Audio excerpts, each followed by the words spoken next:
Hello, and welcome back to Storyline Recapped. Today, I'm going to explain an action drama movie from 2013 called Gravity. Spoilers ahead, watch out and enjoy.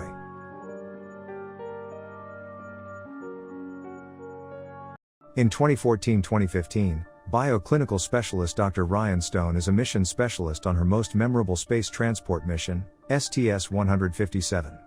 She is on a spacewalk fixing aboard on the Hubble Space Telescope, joined by veteran space explorer Matt Kowalski, who is ordering his last endeavor.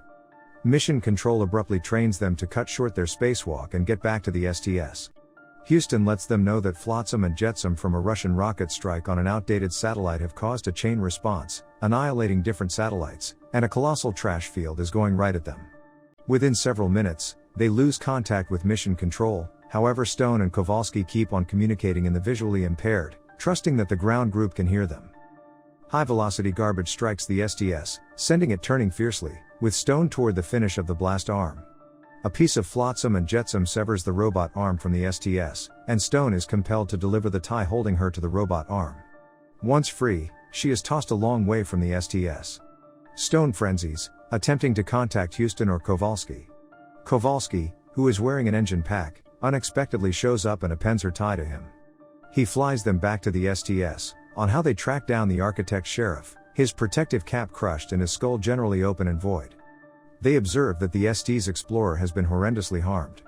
The van's inside has been torn open by garbage and the rest of the team is dead. Kowalski chooses to utilize the engine pack to get to the International Space Station, which is in a circle around 100 kilometers away. Kowalski gauges they have an hour and a half before the trash field finishes a circle and compromises them once more. With Stone's oxygen save running short, they float through space to the ISS. Kowalski gets some information about her life back home and discovers that her little girl passed on in a schoolyard mishap. As they approach the marginally harmed ISS, they see that its team has proactively emptied one of the Soyuz modules and that the parachute of the other Soyuz, assigned TMA-14M, has coincidentally conveyed, making it futile for return to Earth. Kowalski says that the Soyuz can in any case be utilized to go to Tiangong, the close to the Chinese space station, to recover another module that can take them to Earth. Everything except out of the air and moving fuel for the engine pack, the two attempt to take hold of the ISS as they zoom by. The tie keeping them intact breaks and without a second to spare, Stone's leg becomes snared in the Soyuz's parachute lines. Stone snatches Kowalski's tie, scarcely preventing him from taking off into space. Kowalski understands that his energy will divert them both, and over Stone's fights, he decouples the finish of the tie so that Stone can make do. The pressure in the lines pulls her back towards the ISS. As Kowalski drifts away, he radios her with extra directions about how to get to the Chinese space station, empowering her to proceed with her endurance mission. Stone enters the ISS through an airtight chamber and steps out of the spacesuit. She starts to get acquainted with the ISS when a caution unexpectedly makes her aware of a fire. She advances toward the module where the fire is and endeavors to put it out, yet she is immediately paralyzed when the power of the dowser pushes her retrogressive into the bulkhead. She recuperates and thumps the flares down once more and pushes through them towards the Soyuz. With the fire shutting in, she shuts the lid, pulling in the fire quencher without a second to spare when it impedes the trapdoor. She isolates herself from the ISS just to observe that the Soyuz's parachute lines are entrapped in the station's apparatus. She wears a Soviet spacesuit and weighs out of the shuttle to deliver the links when the garbage field finishes its circle. Gripping to the Soyuz, the ISS is obliterated around her. Liberated from the ISS and the parachute lines, Stone re-enters the shuttle and adjusts it to Tiangong. She fires the engines yet the fuel measure isn't right, the tanks are vacant.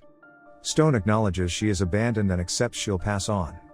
After paying attention to an Inuit angler named Onangok on the ground address her, she eases back the oxygen stream which will make her fall into obviousness from the absence of oxygen before she bites the dust.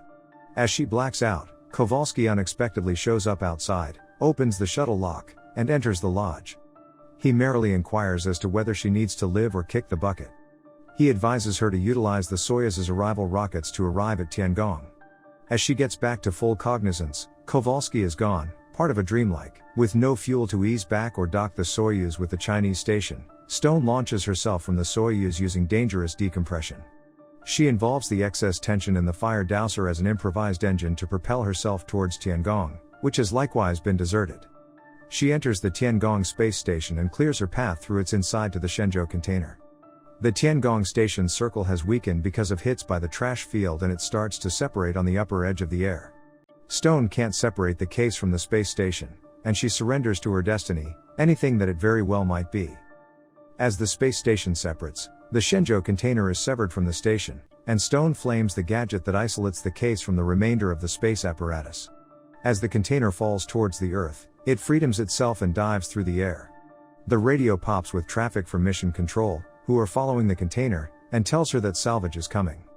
The chute consequently sends Stone grounds to a lake close to the shore. The lodge is brimming with smoke, and after she blows the portal the case slants, permitting water to enter. Incidentally, she only just started thinking she was protected, she cannot leave the case. The case sinks to the base with Stone inside. Stone observes an air pocket of air inside the case and leaves the container, shedding her spacesuit so she can get to the surface. She swims to shore and with trouble, gets up and makes a couple of unsteady strides. Subscribe for more videos like this, turn on notifications, and hit the like button to help the channel out. See ya.